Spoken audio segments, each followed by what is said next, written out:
মায়েরা যারা আছো, তুমি যখন নামাজের সময় মার্কেটিং এ আছো, তুমি যখন নামাজের সময় মেকআপ করে অন্য কোন ছেলের সাথে হাত ধরে হাঁটছো, আল্লাহর কসম করে বলি, সেই আল্লাহর পবিত্র সত্তার নামের কসম করে বলি, তোমার মেয়ে তোমাকে দিয়ে শিক্ষা পেয়েছে, তাই তো তোমার মেয়ের বাড়ির শাশুড়ির সাথে কখনোই ভদ্র আচরণ করে না।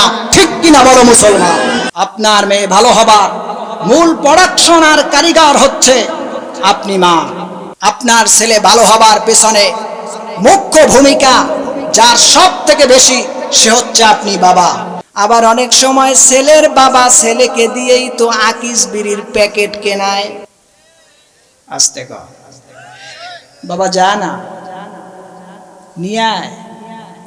তো আপনার ছেলে দিয়ে যদি আপনি সিগারেট কেনা, বিড়িটা কেনা, এই ছেলে কি ইয়াবা খাবে না? আসতে বলে বাবা খাবে না, ফেন্সিডিল খাবে না, ডাল নামের কাল খাবে না। তা আপনার ছেলেকে তো আপনি ধ্বংস করছেন। আপনি কি জানেন আপনার সন্তান আপনাকে কতটা ফলো করে? আপনার সন্তান কিভাবে, আপনি কিভাবে হাসেন, আপনি কিভাবে চলেন, আপনি কার সাথে চলেন, আপনি আপনার স্ত্রীর সাথে কোন ভাষা ব্যবহার করেন, সব কিছু আপনার সন্তান আপনাকে ফলো করে। যদি দেখে বাবার মুখের হাসিটা ভালো, বাবার মুখের ভাষাটা ভালো, বাবার বাচন ভঙ্গিটা ভালো, মাকে গালি দেয় না, আমি সন্তানকে খারাপ ভাষা ব্যবহার করে ধমক দেয় না, তাহলে সেই সন্তানটা অসভ্য হয় না, সে সভ্যই হয়। আর যেই বাবা সন্তানকে কদাচিৎ ভাষা ব্যবহার করে, স্ত্রীকে গলা ধাক্কা মারে, স্ত্রীর সাথে খারাপ আচরণ করে, সেই সন্তানকে আপনি যতই ভালো বানাতে চান, শেষ বয়সে কোনো এক সময় আপনার কাছ থেকে শিক্ষা নেওয়া ওই শিক্ষাই আপনার ঘাড় ধরে ছেলে আপনাকে বৃদ্ধ বয়সে বের করে দেয়। ঠিক কিনা বলো মুসলমান? বাস্তব চরিত্র। আপনি বুঝছেন না আপনার সন্তান কেন খারাপ হয়ে যাচ্ছে। আপনার সন্তান খারাপ হবার জন্য আপনি বাবা হিসাবে আপনি ব্যর্থ বাবা, তাই তো আপনার সন্তান আপনার কথা শুনছে না। ঠিক কিনা বলো মুসলমান? আপনি মা, পর্দার অন্তরালে যারাই আছেন, আপনি মা, আপনার মাথার ভেতরে টয়লেটে যাবার সময় মাথায় কাপড় আর ওড়না থাকে না, আপনি আপনার সন্তান মেয়েকে কিভাবে ওড়না দিয়ে টয়লেটের ভিতরে পাঠাবেন? অসম্ভব, কশ্চিনকালেও তা হতে পারে না। ঠিক কিনা বলো মুসলমান? শুধু কি এখানে? নিশ্চয়ই নয়।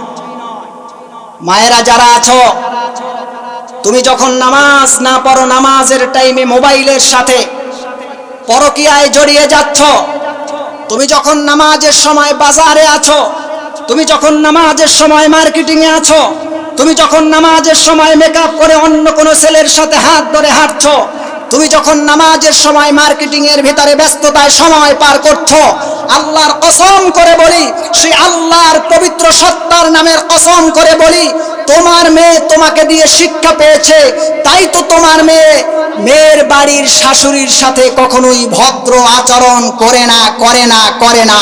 ঠিক কিনা বলো মুসলমান?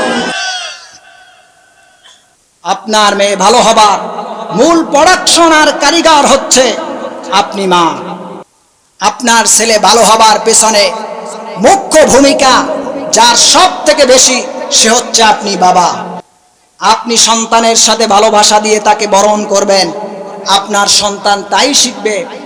আপনি মেয়েকে মা হিসেবে যতটা আদর, স্নেহ, ভালোবাসা, আর আপনার স্বামীকে আপনি যত বেশি সম্মান আর শ্রদ্ধা শিক্ষা দিবেন, আপনার মেয়ে ঠিক তার জামার সাথে, তার স্বামীর সাথে ফিডব্যাকটা, প্রতিদানটা তেমনটাই দিবে। ঠিক কিনা বলেন?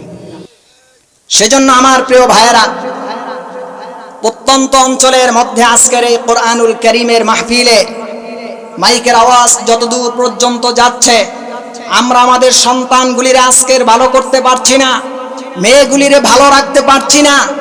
আমরা মনে করি দুনিয়ার সব খারাপ, তাই হচ্ছে না ভালো। না, আপনি নিজে ভালো না, আপনি নিজে খারাপ, আপনি মা হিসাবে খারাপ, আপনি বাবা হিসেবে খারাপ, তাই তো আপনার সন্তানও ঘরের ভেতর থেকে খারাপ পরিবেশ দেখি খারাপ হয়ে যাচ্ছে, ঠিক কিনা বলে?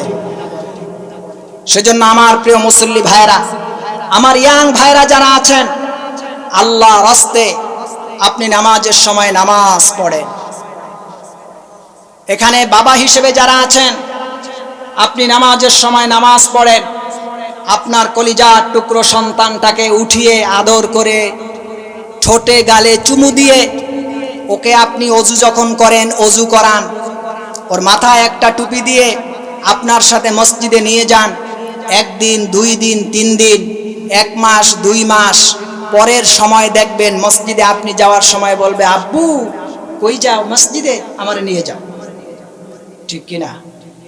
আর আপনি যখন আপনার সন্তানকে মসজিদ চিনাবেন না, কোরআন চিনাবেন না, কশিন কালেও বাহিরের শিক্ষা দিয়ে পুরাটাই তাকে পরিবর্তন করা সম্ভব নয়। ফ্যামিলির শিক্ষা বড় শিক্ষা, ঠিক কিনা আমার ভাইয়েরা বলে?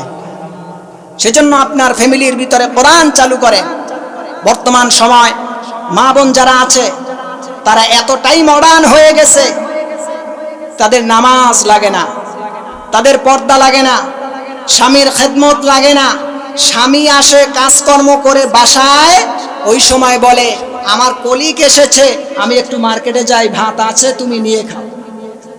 বোধহয় আপনাদের দেশে এদিকে নাই। হ্যাঁ, স্বামীকে জোতাটা আগলে দিবে, অজুর সময় তোয়ালিটা হাতের কাছে এনে দিবে, জামাটা টুপিটা তার কাছে এসে পৌঁছে দিবে। স্বামী কোথাও যাচ্ছে জোতাটা একটু মুছে দিবে, সব কিছু গুছ করে তারপরে স্বামীকে বলবে যান, আল্লাহর উপরে ছেড়ে দিলাম, যথাসময় চলে আসবে। বলেন তো, স্ত্রী যদি এই ভালোবাসাটা দিয়ে স্বামীকে বাহিরের কোনো কাজে বিদায় দেয়, ওই স্বামী কি অযথা কাজ ছাড়া বাহিরে সময় কাটাতে পারে? আর আমার মা বোন যারা আছেন, আমরা স্বামীরা যারা আছি, বাহির থেকে বাসায় যাবেন, সামান্য কিছু একটা আপনি নিয়ে যান।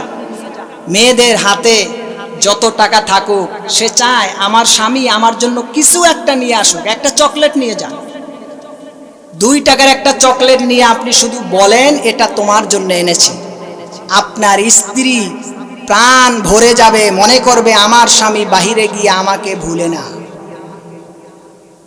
আপনার স্ত্রী যদি তার বাবার বাড়িতে যায় আর বাড়িতে আসার পরে যদি বলে যে আমি তোমার জন্য স্মরণ করে এই খাবারটা নিয়ে এসেছি, আপনি যেভাবে খুশি হন, তার থেকে একটা মেয়ে লোক তাকে যদি আপনি বলেন যে 2 টাকার চকলেট মার্কেট থেকে আমি তোমার জন্য নিয়ে এসেছি, আল্লাহর কসম তার হৃদয়টা বুক ভরা সিনা হয়ে সে খুশি হয়ে যায়। এই ভালোবাসাগুলি ফ্যামিলির ভিতরে নাই তো। সেজন্য আপনার স্ত্রী আপনার কাছ থেকে ভালোবাসা পাচ্ছে না বলেই তো যে ব্যক্তি তাকে পার্সোনাল ভাবে আচার দেয়, চকলেট দেয়, তারে বলে hi hello I love you. আসতে না কথা, সামান্য জিনিস দিয়ে স্ত্রীকে সন্তুষ্ট করেন। স্ত্রী অনেক কিছু চায় না, বাসা থেকে বের হচ্ছেন, কই যাচ্ছেন শুধু বলে যান। আপনার স্ত্রীর শারীরিক অবস্থানটা অসুস্থ আছে, কি খেতে মনে চাচ্ছে এটা শুধু আপনি জিজ্ঞেস করে বাইরে আসেন। আপনি শারীরিক অবস্থানটা কি আছে, মানসিক অবস্থাটা কি আছে, শুধু এতটুকুন বোঝার চেষ্টা করেন। দেখবেন ফ্যামিলির ভিতরে যোজন মাইল যে ডিস্টেন্স অবস্থান করছে স্বামী আর স্ত্রীর, এই ফাটা জায়গাটা জোড়া লেগে আপনি স্বামীর ওই যে বলেছি তোয়ালিয়া জামা আর পায়ের জুতা মুছে দেওয়া, এজন্য সন্তানকে বলতে হবে না, আপনার স্ত্রী আপনার কর্মচারী হয়ে যাবে, ঠিক কিনা বলো মুসলমান? আমার প্রিয় ভাইয়েরা, তাহলে আমাদের সংসারগুলি ভালো হয়ে যাবে। আমাদের সমাজের ভেতরে নামাজের গুরুত্ব খুব কমে গিয়েছে। আমার ইয়াং ভাইরা যারা আছেন এখানে মাহফিলে এসেছেন, অনেক ভাইরাই আমরা আছি যারা নামাজের সময় বাহানা করি, হয়তো টুপি নাই, না হয়তো জামাটা ধোয়া না, প্যান্ট শার্ট ধোয়া না, হাবি জাবি ওজোরের কোনো শেষ নাই। অথচ আপনি প্যান্ট পরে আছেন, শার্ট পরে আছেন, আপনি শুধুমাত্র এই 10 টাকার একটা পাতলা টুপি, জাল টুপি, এটাই আপনি আপনার পকেটে ঢুকিয়ে রাখেন। আজানে হয়ে গেছে, জামাতের সময় হয়ে গেছে, বাস ওটা মাথায় দিয়ে আপনি নামাজে দাঁড়িয়ে যান, জামাতটা সহ নামাজটা আদায় করেন, হয়ে যাবে। কিন্তু আপনি আমি বাহানার পর বাহানা দিয়ে সময়টাকে পার করছি, ঠিক কিনা বলেন?